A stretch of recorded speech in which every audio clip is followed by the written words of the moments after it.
Peringatan, animasi ini dibuat dengan tujuan sharing pengalaman pribadi sang pengirim cerita. Dimohon untuk menghargai cerita tanpa menyudutkan beberapa pihak. Selamat menikmati. Yo, kenalin, nama gue Leona. Gue mau ceritain kisah percintaan gue yang bikin gue sampai sekarang jijik. Banana deh kalau diingat-ingat.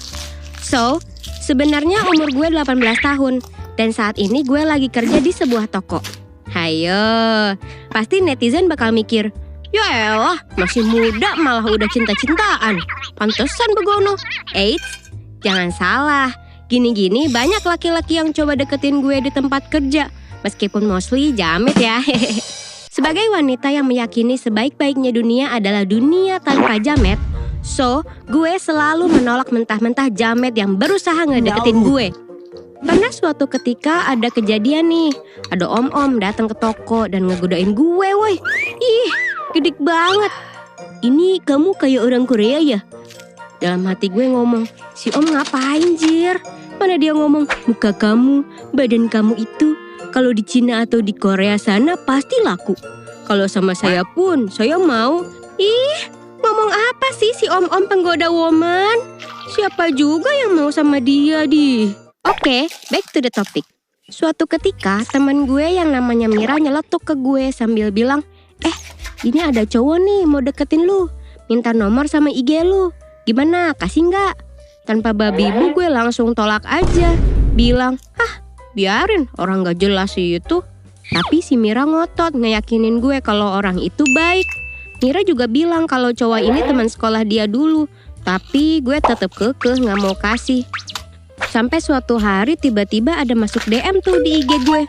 Tulisannya, si entok mulai mengikuti Anda.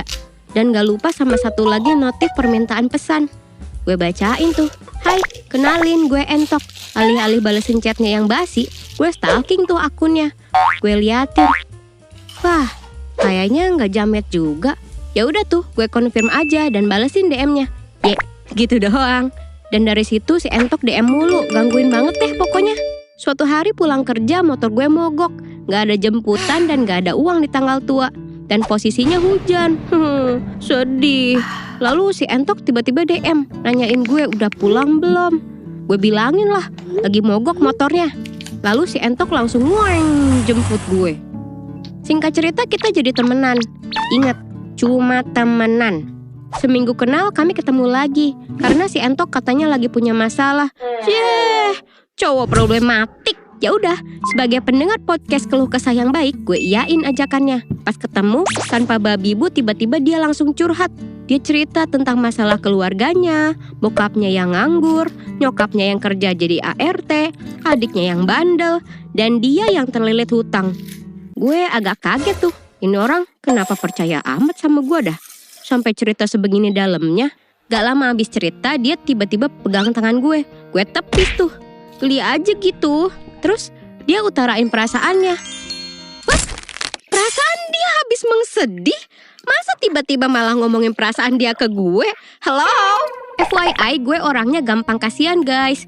Dari dulu juga gue selalu dimanfaatin banyak orang. Dan selalu ngalah atas semua hal hanya karena rasa simpati gue yang besar. Jadi karena simpati atas ceritanya, entah setan mana yang ngerasuki gue setuju aja buat pacaran sama dia. Dan kalian tahu, apa hal pertama yang gue pikirin saat nerima dia? Tak lain dan tak bukan, siapa tahu dengan adanya gue di hidup dia, bisa sedikit meringankan hidup dia yang icikiwir acak adut. Dari situ semua dimulai. Selama berpacaran juga gue selalu bohongin nyokap. Setiap mau ketemuan sama entok, gue cari alasan apa aja buat bisa ketemu entok. Semenjak sama entok juga gue selalu pulang larut. Gue tahu ini salah, tapi entah setan apa yang berhasil ngejerat gue. Bermula dari gue awalnya bekalin dia makan, supaya uang dia bisa dihemat untuk bayar hutang. Awalnya hanya untuk sebulan. Tapi malah jadi kebiasaan bekalin dia terus. Kayak, jiwa keibuan gue mulai muncul. Kadang kalau gue gak sempat masak, dia tagih, bekal gue mana? Kadang pun kalau gue lagi gak ada uang di tanggal tua, boro-boro masak. Gue aja makan nasi putih kasih kerupuk 2.000 doang woy. Dan dia nanyain, bekal gue? Pas gue jawab gue gak punya duit buat beli sayur, dia malah adu nasib. Kalau mau adu-aduan mah, ayo adu Beyblade aja. Mana tiba-tiba ungkit utangnya banyak lah. Dan dia lewat depan tempat kerja gue sambil pasang muka sedih-sedih kemiskinan gitu, dengan tampilan yang menyedihkan. Di situ malah gue yang ngerasa bersalah anjir. Tak jarang juga bekal gue yang harusnya untuk gue bertahan dari pagi sampai malam, gue kasih aja ke dia gitu. Bego kan? Emang. Pernah suatu ketika dompet gue melarat lagi di tanggal tua. Ya biasalah kaum pejuang celengan babi. Eits, bukan ngepet ya, tapi buat nabung.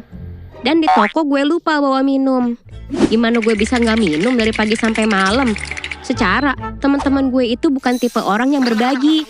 Semisal ada makanan atau cemilan ya makan sendiri-sendiri, gak nawarin orang lain. Dan perkara minjemin duit tuh tabu deh pokoknya. Jadi gue gak mungkin minjem duit sama mereka atau meminta setetes air kehidupan ke mereka. Gue chat lah si doi. Gue minta belikan air mineral yang gede 1.500 ml di minimarket. Itu harganya cuma 3 ribuan woy. Gue bilang besok gue ganti tuh duitnya. Bukannya jawab iya, dia malah nagih bekal. Tuh orang gila apa gimana sih? Buat beli minum 3 ribu aja gue gak punya duit anjir. Dan gue agak emosi tuh. Kan dibilang gue lagi gak punya duit. Bisa gak sih minta tolong sekali doang? Dan di-read aja pesannya. Pas dia datang, kalian tahu dia bawa apa? Air mineral 600 mili yang kecil. Dia bercanda apa? 600 mili yang gak cukup buat gue bertahan 13 jam. Secara dia punya uang makan nih dari kantornya per hari. Ya kali gak mampu beliin air minum 3 ribu doang. Tiap jalan gue yang bayarin. Atau minimal lah gue bayar sendiri. Dan tiap jalan kita gak tahu mau kemana. Ya lu bayangin aja, ya kali gue mau pergi ke tempat nongkrong mahal-mahal dan bayarin dia. Suatu hari Mira nyeletukin gue. Gue lihat lu antar bekal mulu ke Entok. Baik banget ah. Gue sih ogah ya, dimana-mana cowok yang ngebiayain. Gue cuma ngebatin. Di kocak, kan lu yang ngenalin nih cowok ke hidup gue. Gajetan lu Mir. Ya udin gue refleks ceritain beberapa unek-unek gue. Dan si Mira bilang lagi, lu itu dimanfaatin geblek. Beles gue, loh kan lu yang dulu bilang dia orang baik-baik. Ya mana gue tahu, tampangnya aja yang polos rupanya. Jawab Mira tanpa dosa. Pernah juga gue diajak dia jajan ke Indo April. Pas dikasih lagi nih, tiba-tiba dia taruh semua belanjaan dia di atas dan bilang, aduh uang aku di jok motor. Tapi dia masih di belakang gue woy. Bukannya pergi kayak ambil duitnya. Sedangkan si Mbak Kasih udah nungguin kita berdua mematung kayak orang bego. Dengan kesel gue bayarin lah semuanya. Eits, belum berakhir. Pernah juga nih, suatu ketika dia bawa gue jalan agak jauh nih. Rame-rame sama temen juga. Kita singgah di salah satu tempat makan. Kita pesan makanan masing-masing. Pas selesai makan dia tiba-tiba dengan pedenya ngomong, Leona, bayar. Kali kesekian mulut gue ternganga lebar. Syok ngelihat dia yang dengan entengnya ngomong gitu depan teman-teman banyak. Kok bisa gak tahu malu? 5 bulan berjalan dan gue masih pacaran sama si Entok ini. Suatu ketika dia ngajakin gue nongkrong. Leona, gue boleh minta duit gak buat nongkrong? Nanti gue ajakin lu juga deh di sana. Dengan otak yang sudah dirasuki setan gue nurut aja. Sampai di sana tempatnya redup banget. Banyak nyamuknya woy. Gue bilang, gue mau pulang, banyak nyamuk. Dan dia bilang, ya elah masih awal kali, santai aja. Malam itu berlalu. Keesokan harinya gue meriang. Kurang lebih seminggu gue demam tinggi dan maksain kerja sambil bacain chat. Bekal gue mana? Setiap hari. Gue lagi sakit. Otak lu di mana? Balas gue emosi. Dan alih-alih minta maaf dan say GWS, dia cuma balas, yaudah deh nanti gue ngutang aja. Sampai gak lama kemudian gue drop. Gue masuk rumah sakit dan ternyata gue kena DBD. Gue pun langsung keinget malam terakhir gue diseret di tempat nongkrong yang banyak nyamuk itu. Kesimpulannya 70% kesalahan dia. Karena gue ajak pulang pun dia gak mau. Selama di RS dia gak pernah ngejenguk gue. Dan yang gue dengar cuma cerita dia yang utangnya makin banyak dan bla bla bla. Sembuh dari DBD gue masih masa recovery. Tapi gue paksain kerja. Dan baru hari pertama kerja lagi dan lagi dia nanyain hal yang bikin gue muak. Bekal gue mana? Lo bisa gak sih atur keuangan sendiri? Awalnya gue kasih bekal cuma buat sebulan pertama dan berharap lo bisa selesaiin utang lo dengan bantuan gue. Tapi kenapa malah jadi ngelunjak? Lo kan bisa atur dengan gaji sekian-sekian lo mesti ngapain? Masak sendiri kek? Goreng telur kek? Gimana gue? Makan nasi kasih kerupuk doang demi hemat. Gue ngoceh panjang lebar dengan napas menggebu-gebu. Dan dia pergi gitu aja. Muka lesunya yang bikin emosi gue seketika padam karena kasihan. Sampai di titik suatu hari gue ada cuti kerja. Gue masak banyak di rumah. Gue undang teman kerja gue. Dan gue juga undang Entok. Selepas teman-teman pulang, cuma Entok yang belum pulang. Lo belum pulang? Gue sibuk nih mau nyuci piring. Dengan muka lesu dan kasihannya, dia baring di kaki gue. Dalam hati gue langsung luluh melihat wajahnya yang penuh beban hidup. Gue elus kepalanya sambil mikir dalam hati, gue belajar mencintai dia aja kali ya. Karena jujur, pacaran tanpa perasaan itu gak enak guys.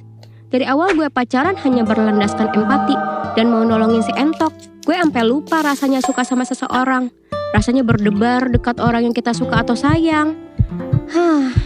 Belum lama gue mikir gitu, dia tiba-tiba ngeraba kaki gue, perut gue, dan kancing baju gue dibuka. Untungnya gue cepet sadar dan refleks ngedorong dia sampai jatuh. Lo ngapain? Pulang gak? Pergi sekarang! Usir gue dengan napas tersengal-sengal. Gue masih shock. Antara kaget, kecewa, jijik, semua bercampur jadi satu. Malahnya gue chat dia, Entok, gue rasa ini udah saatnya. Gue mau kita putus. Gak terima dia pun bales. Alasannya apa? Gak bisa lah asal mutusin doang. Gue bales, lo berani macem-macem sama gue?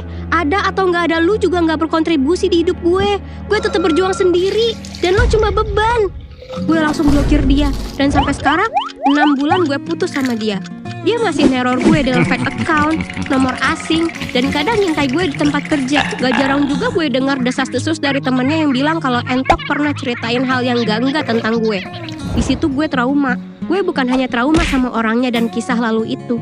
Sampai sekarang juga gue takut banget buat berelasi dengan lawan jenis. Di masa lalu gue udah ngorbanin banyak hal, termasuk diri gue sendiri. Karena kalau boleh jujur, ini bukan kali pertama gue dilecehin.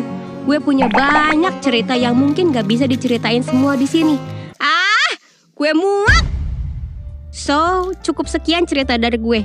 Jangan lupa subscribe channel Gue Punya Cerita buat tahu cerita-cerita menarik yang bikin kalian melongo. So, bye-bye!